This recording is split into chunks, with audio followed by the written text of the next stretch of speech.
Today in GBA-Z, we're taking a look at Shrek Kart Speedway.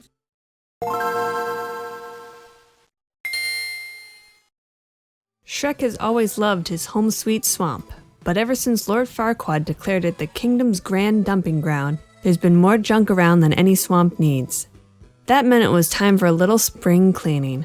Shrek gathered up what he could find and made himself a lean, mean ogre cart. But what good is a cart without a race? So, Shrek has rounded up the fairy tale troops to compete in the craziest, most twisted roadster challenge ever. Word has it that the winner is in line for a big prize, the Dragon's Loot. Question is, who will be victorious in the race for the Dragon's Loot? Developed by Prolific Publishing, Shrek Kart Speedway was released exclusively for the Game Boy Advance on March 19, 2002. For reference, the original Shrek movie was released in 2001 and Shrek 2 in 2004, so this falls in between the two. More importantly, this was released about 7 months after Mario Kart Super Circuit. Keep that in mind as we take a dive into this game because I will be making some comparisons. Shrek has had a ton of games over the years, with 7 more being released on the Game Boy Advance. 2002's Hassle to Castle, 2003's Wreakin' Havoc, 2004's Shrek 2 and Beg for Mercy, 2005's Super Slam, 2006's Smash and Crash Racing, and 2007's Shrek the Third. Can we please show some respect to whoever came up with the title Wreakin' Havoc? Okay, let's rip the band-aid off this Farquaad. This game is ugly. It's hideous, grisly, gross, repulsive, sickening. If it showed up in your Tinder feed, you'd swipe left. Why is the title screen so blurry? If you didn't know the name of this game, you would have no clue what this says. Not sure why it's so blurry. Yes, it's obviously bigger than the normal 3-inch screen, but here's the title screen of Digimon Racing, and it's crystal clear. When you're speeding over bridges, the visual effect is almost enough to make you throw up. It's like the game is shown from the wrong angle because some of the holes and levels can be pretty difficult to see, especially when driving around at top speed. Other things are hard to tell exactly what they are. Look at this. Is this a mud pit or a hole? It's a hole. This area looks like a layer is missing. And if you're into weather effects in games, Swamp Kart has those as well. Instead of going for a more modern 3D look like Super Circuit did, Prolific decided to go with something straight out of 1992. I don't mind the look as I'm a big fan of 16-bit era graphics, but it's one of the many things that show that Swamp Kart isn't really trying to do anything but be a clone of something else that came out 10 years before and did it better.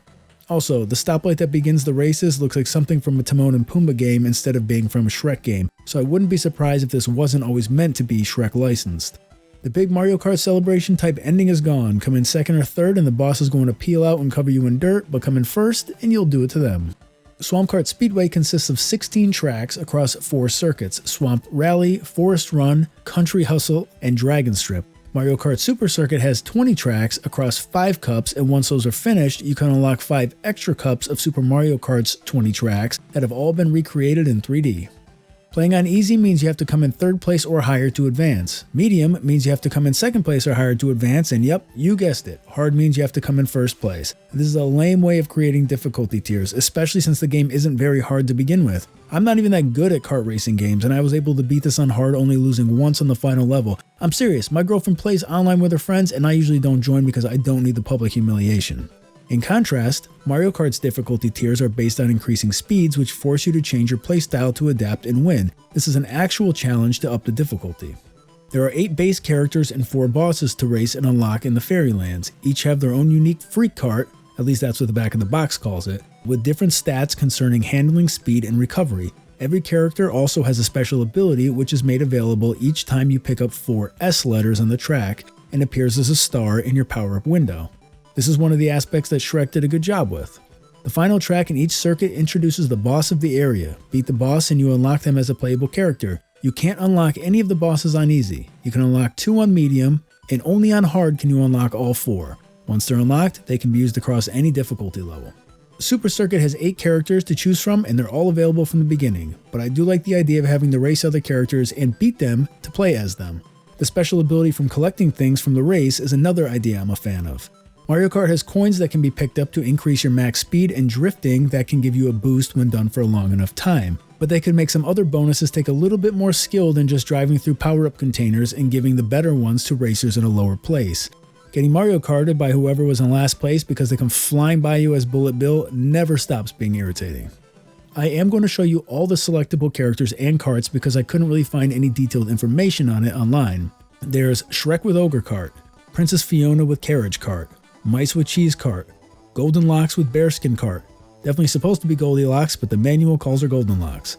The Dwarves with Glass Cart, Thelonious with Rat Cart, Pigs with Trough Cart, Gingerbread Man with Candy Car, who is my personal go-to, and apparently it's Gingerbread Man, not Gingerbread Man.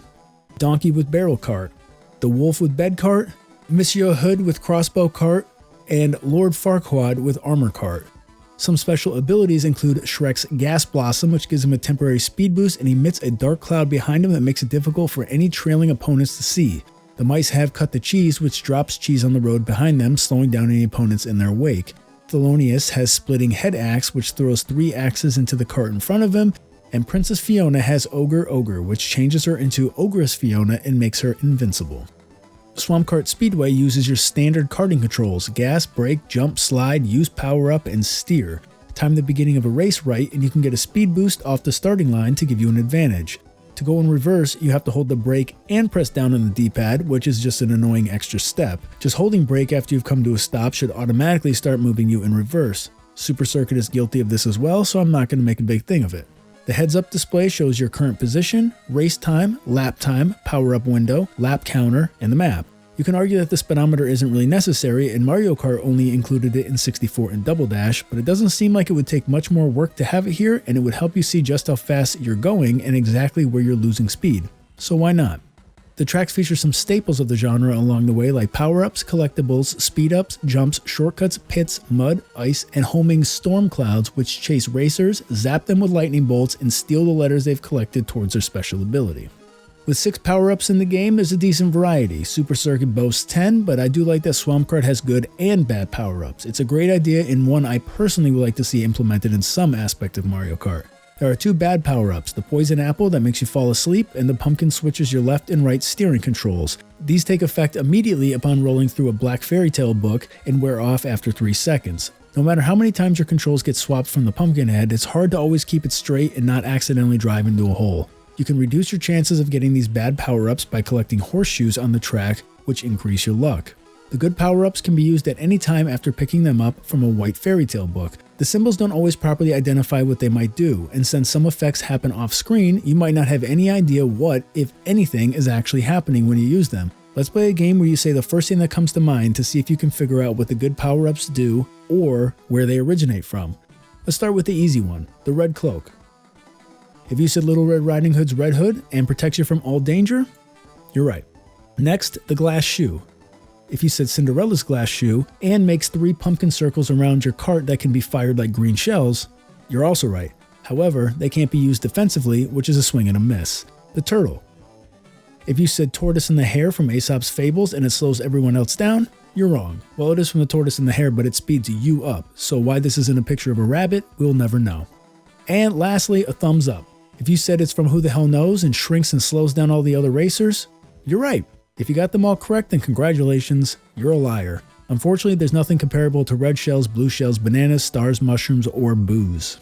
There are 3 multiplayer options for 2 to 4 players: Multiplayer Race, Knights Tournament, which has the players engaging in vehicular combat for up to 2 minutes, and the Parfait Getaway, where the players compete to see who can hold onto the parfait for the longest, trying to keep it for 2 minutes.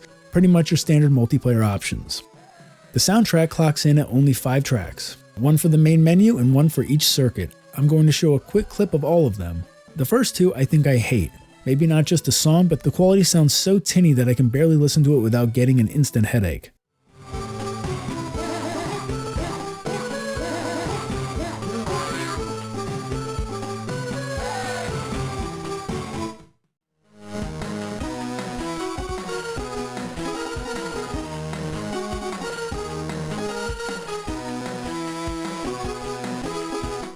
The next one I'm in the middle with, but I never want to hear it again, so I guess I hate it.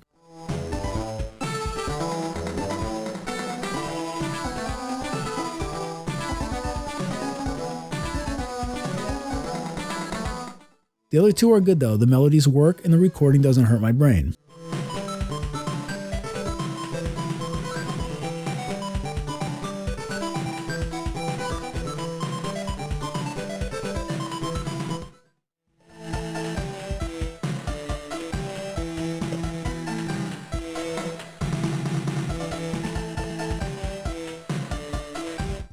I gotta say, whoever designed the cover art did a great job. Shows exactly what the game is about, Shrek looks good, unlike his appearance on the main menu, has the name clearly written on a banner, and the characters are driving the correct cards from the game. Donkey looks hilarious, and the little blue bird in the corner ties it all together. That rug really tied the room together, did it not? I do have a bunch of issues with this game, but I'm only going to give you 10 today.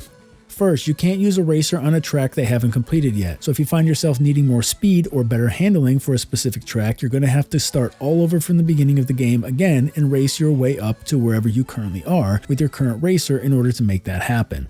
This is really just a waste of everyone's time. Mario Kart doesn't do this, and I can't really think of any reason why the devs would make this decision. Second, your kart doesn't make any noise. It's not here, and it's noticeably missing since racing games have been making engine noise forever. Do you hear this? Do you hear this? Do you hear this? Do you hear this? Third, the difficulty tiers are pointless, especially since the game isn't even difficult to begin with. Either implement a system that takes more skill between easy, medium, and hard, or throw them out completely. Don't need the illusion of more content when there really isn't anything extra to be had. Fourth, sometimes going over a ramp in front of a hole somehow doesn't actually give you enough oomph to clear it. Fifth, some of the holes that you fall into get you placed way too far back. Sixth, sometimes the ramps won't register that you hit them. Seventh, sometimes the game randomly tells you that you're going in reverse when you're not. 8. Sometimes the directions straight up tell you to go the wrong way. 9th, I don't want to harp on cheating too much since other racers like Mario Kart and F-Zero are guilty of cheating as well. But every single kart in this game cheats on the final level. Every single one. I mean, come on, at least try to hide it. Finally, I'm going to try and explain this as clearly as I can. When you ride too close to a wall, you will get stuck on it. It's like the wall sticks out further than the art shows, and it will bring your car to a dead stop if you get too close. An absolutely ear-piercing, annoying noise will play as well. You'll probably only ever notice this in the last level due to having to take the turns so tight in order to beat the cars that cheated off the starting line. However, it can happen on any level. The other cars refuse to move out of the middle of the track, so pairing the race with that and the initial cheating, it is incredibly difficult to get in first place.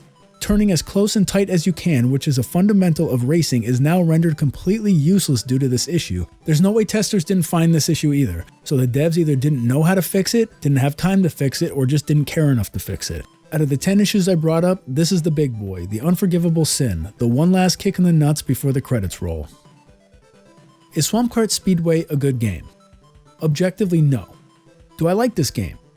I don't hate it. The game isn't very difficult, you can beat the entire thing in about an hour, and you can maneuver around all the dumb things that I listed before. Remember, there's a trash train of media that gathers the worst that different mediums have to offer, and sure, Swamp Kart Speedway might be offensive to all 5 senses, but if I was given the choice to play this, or say our old frenemy, Never Dead, I'm picking this every time and then some. I'd be a lot harder on Swamp Kart if I bought it when it released for $40, but I'd also be more lenient on it if it was Ninja Turtles license. I'm pretty sure no one came in here thinking this was going to be the game that dethroned Mario Kart, but honestly, as far as an unknown kart racer, I was hoping this might be the little engine that could. Unfortunately, it isn't. 2006's Shrek Smash and Crash might be a better attempt at a Shrek racing game, but that's for us to find out in the future. If I had to sum up everything about this game in one sentence, it would be that Shrek Swamp Kart Speedway is what you get when you order Mario Kart from Wish.com. Next time we'll take a look at Crash Bandicoot, The Huge Adventure, and if there's a specific game that you'd like to see reviewed on GBA-Z, just leave it down in the comments. First person to tell me what GBA game this audio clip is from.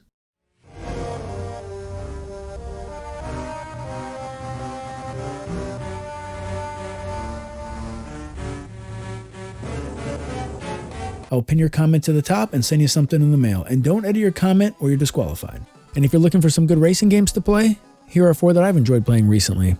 Stay nerdy. I'm out. Getting your nerd on, getting your nerd on, getting your nerd on. I got a raging nerd on.